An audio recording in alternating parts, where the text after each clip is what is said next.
Vamos dar uma passada rápida no subitem 1.8, a visão marxista do livro do Microeconomia do professor Mário Henrique Simonsen, escrito em 1979. Vamos passar alguns recortes aqui, algumas anotações, né, nesse subitem, a visão marxista dos fatores de produção. A enorme influência exercida por Marx sobre a história contemporânea dificilmente se pode explicar pela sua contribuição à teoria econômica. Então, não é contribuindo para a teoria econômica que a influência de Marx na história contemporânea, né, existe, né? Devido a outros fatores que a gente vai ver aqui mais adiante. O professor, coloca aqui que esse livro, O Capital, ele é inferior ao menos denso, né? Inferior, de qualidade inferior, de conteúdo inferior ao Riquezas das Nações, né? Aos princípios de economia política e tributação do David Ricardo, né, Riquezas das Nações, do Adam Smith, e ao livro Os Elementos de Economia Pura, de Walras. Outra coisa, a força de Marx está na sua capacidade de combinar economia, sociologia, política, filosofia, história e misticismo em escala sem paralelo na história do pensamento econômico. As duas grandes influências sobre Marx foram a lógica de Hegel e a escola clássica inglesa. A lógica de Hegel, né, baseada na dialética, né, tese, antítese e síntese, né? Em Hegel, a dialética era guiada por uma entidade mística denominada espírito.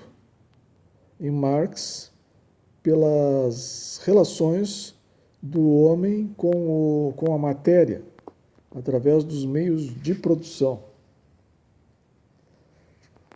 O ponto central da filosofia de Marx é a chamada concepção materialista da história, ou seja, a política, a religião, a filosofia, a organização econômica e a arte de qualquer época são, segundo Marx, consequência dos métodos de produção. Vamos em frente. Esse parágrafo aqui é interessante. Dentro dessa ordem de ideias, Marx não era apenas um pregador da Revolução Comunista, era o seu profeta. Em sua concepção, todavia, profetizar e agir eram trabalhos complementares. Aí ele cita essa frase aqui. Os filósofos apenas interpretam o mundo de diversas maneiras, mas a tarefa real consiste em modificá-lo. Essa frase apresentada nas 11 teses contra Feuerbach resume o preceito marxista segundo o qual o pensador deve antecipar-se à história, transformando-se em ativista.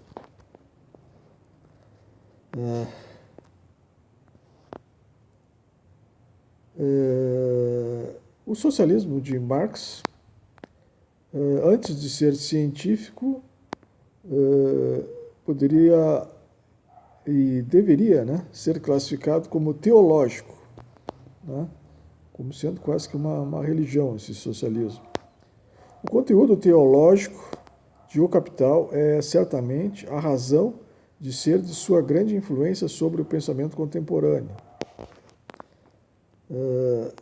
O o fato de O Capital ser um livro extremamente prolixo, sob vários aspectos, ajudou o seu sucesso teológico, pois é bem mais cômodo para quem deseja que Marx esteja certo acreditar nas suas previsões do que digerir e criticar as várias centenas de páginas de O Capital. Quem não deseja engolir dogmas é obrigado, todavia, a realizar aquilo que os marxistas consideram blasfêmia: dissecar O Capital em termos puros de análise econômica. Com efeito, é em termos de teoria econômica que Marx constrói sua teologia.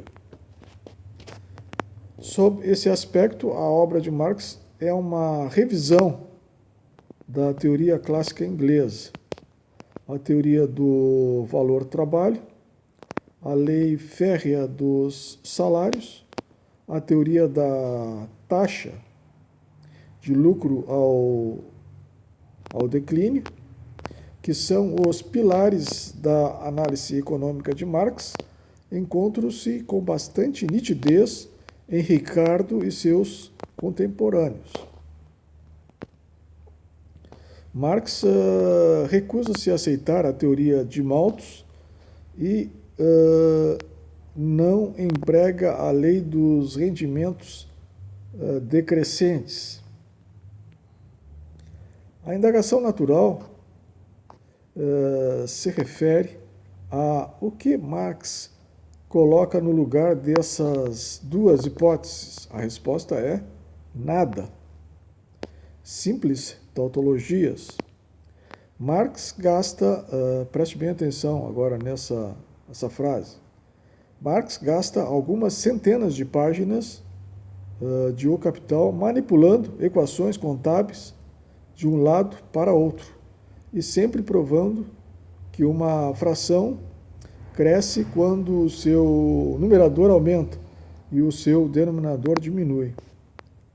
Nessa linha, a análise econômica marxista é logicamente bastante pobre comparada à dos clássicos ingleses. Então, essa foi a crítica do professor Mário Henrique Simons em cima dessa obra O Capital, né? do ponto de vista econômico, né? Contribuindo para a teoria econômica, tá?